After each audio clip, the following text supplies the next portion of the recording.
Headmaster ਨੇ ਦੱਸਿਆ ਮੇਰੇ ਬਾਜ਼ੂਆਂ 'ਚ ਦਰਦ ਸ਼ੁਰੂ ਹੈ, ਮੇਰਾ ਦਿਲ ਘਬਰਾ ਰਿਹਾ ਤੇ ਮੈਨੂੰ ਛੁੱਟੀ ਦਿਓ, THQ ਮੇਰੇ ਨਾਲ ਮਾਸਟਰ ਭੇਜ ਦਿਓ। ਉਹਨੇ ਮੇਰੀ ਉੱਥੇ ਬੇਇੱਜ਼ਤੀ ਕਰਕੇ ਨਾ ਭੇਜਤਾ। ਮੈਂ ਕਿਹਾ ਦਫਾ ਹੋ ਜਾ ਕਲਾਸ 'ਚ।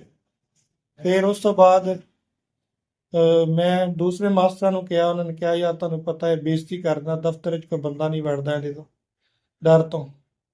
ਫਿਰ ਇੱਕ ਅਦਰ ਰਸੂਲ ਉਸਤਾਦ ਗਿਆ, ਉਹਦੀ ਬੇਇੱਜ਼ਤੀ ਕਰਕੇ ਵੀ ਵਾਪਸ ਭੇਜਤਾ।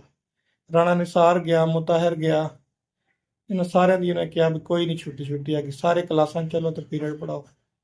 ਇਸ ਦੌਰਾਨ ਮੇਰੇ ਸੀਨੇ 'ਚ ਦਰਦ ਜ਼ਿਆਦਾ ਸ਼ੁਰੂ ਹੋ ਗਿਆ ਸੀ, ਟੰਗਾਂ ਦੇ ਦੌਰਾਨ ਮੇਰੇ ਜਾ ਰਿਹਾ ਸੀ ਦਰਦ, ਮੇਰੇ ਮੋਸ਼ਨ ਨਿਕਲ ਗਏ ਸੀ, ਮੇਰੇ ਮੋਸ਼ਨ ਮੇਰੀ ਟੰਗਾਂ ਤੀਕਰ ਆ ਗਏ ਸੀ, ਬਦਬੂ ਸੀ ਮੇਰੇ ਜਿਸਮ ਵਿੱਚੋਂ।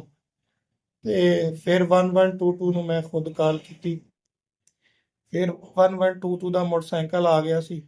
ਉੱਥੇ ਮਾਸਟਰ ਨਾਜ਼ਰ ਨੇ ਇਨਸਾਨੀ ਹਮਦਰਦੀ ਤੇ ਯਾਹਿਆ ਜਵੇਦ ਸਾਹਿਬ ਨੇ ਇਨਸਾਨੀ ਹਮਦਰਦੀ ਦੇ ਨਾਤੇ ਮੈਨੂੰ ਪਹੁੰਚਾਇਆ ਮੇਰਾ ਇਲਾਜ।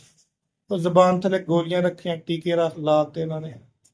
ਮੈਨੂੰ ਕੁਛ ਹੋਸ਼ ਆਉਣ ਲੱਗਿਆ, ਲੇਕਿਨ ਮੇਰੀ ਘਬਰਾਹਟ ਉਵੇਂ ਸੀ ਉਦੋਂ। THQ ਮੈਨੂੰ ਫਿਰ ਮੁੰਤਕਿਲ ਕੀਤਾ ਇਹਨਾਂ ਨੇ। ਵੱਡੀ ਗੱਡੀ ਮੰਗਾ ਲਈ ਸੀ, ਐਂਬੂਲੈਂਸ ਆ ਗਈ ਸੀ। ਸਕੂਲ ਦੇ ਸਾਰੇ ਬੱਚੇ ਇਕੱਠੇ ਸਨ, ਮਾਸਟਰ ਇਕੱਠੇ ਸਨ, ਲੇਕਿਨ ਇਹ ਨਾਲ ਵਾਲੇ ਦਫ਼ਤਰ ਦੇ ਹੈਡਮਾਸਟਰ ਜਿਹੜਾ ਨਾ ਨਾਲ ਵਾਲੇ ਕਮਰੇ ਤੋਂ ਮੇਰੇ ਨਾਲ ਅਟੈਚ ਕਮਰੇ 'ਚ ਨਹੀਂ ਆਇਆ। ਇਹਨੇ ਮੇਰੇ ਬੱਚੇ ਨੂੰ ਯਤੀਮ ਕਰਨ ਦੀ ਕੋਸ਼ਿਸ਼ ਕੀਤੀ ਹੈ।